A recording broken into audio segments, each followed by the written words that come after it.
Welcome back, my dear listeners. This is a new episode of the History of the American Mafia, a podcast brought to you by Fabio Fabiano and translated and read by Grace Carlisi. I do hope you enjoy today's episode. Today's protagonist is Tommy Gagliano. Tommaso Gagliano was certainly the godfather of the Bronx. We can define him as a reserved and inconspicuous character, so much so that outside mafia circles not many people knew him. He was born in Corleone, Sicily on the 29th of May in 1883. There is little information regarding his beginnings in Sicily.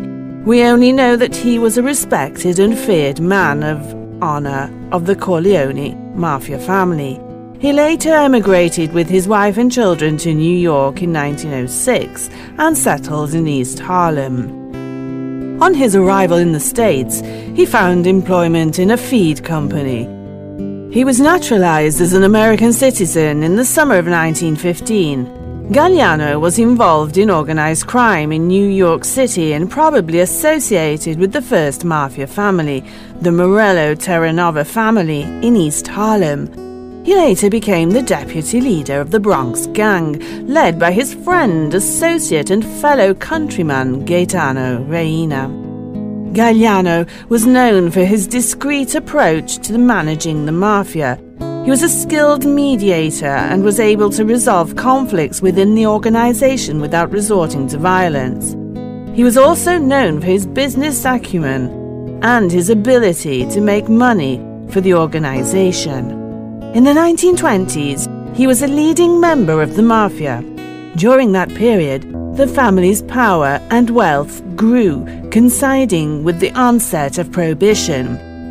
Alcohol smuggling and other rackets that Gagliano and his associates controlled between New York and New Jersey. Towards the end of the 1920s, he and his mafia family took part in what would later be called the Castellamarese War. In the early 1930s, Gagliano and his acolytes created one of New York's 5 mafia families, the Lucchese family, named after one of its top lieutenants, Gaetano Tommy Lucchese. Under Gagliano's leadership, the Lucchese family became one of the most influential mafia organizations in the United States.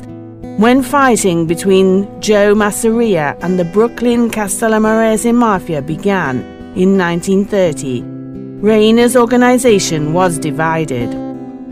Reina publicly sided with Masseria, but his sympathies laid with the Castellamarese.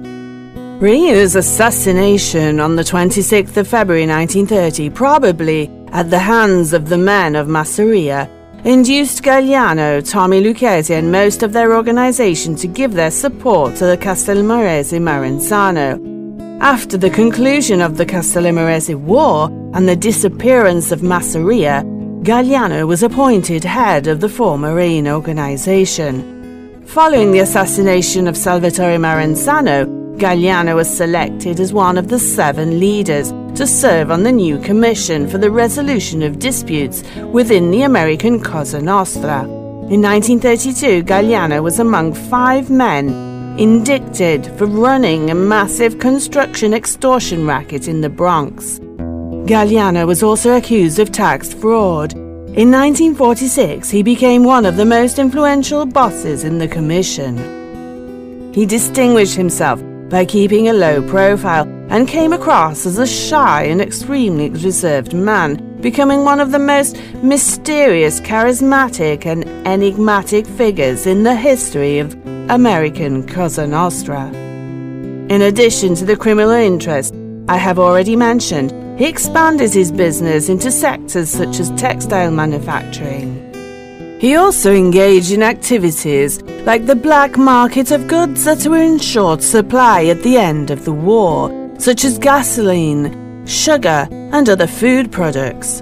Among the criminal activities he and his mafia family took over, there was a conspicuous gambling racket, clandestine betting, extortion, and usury.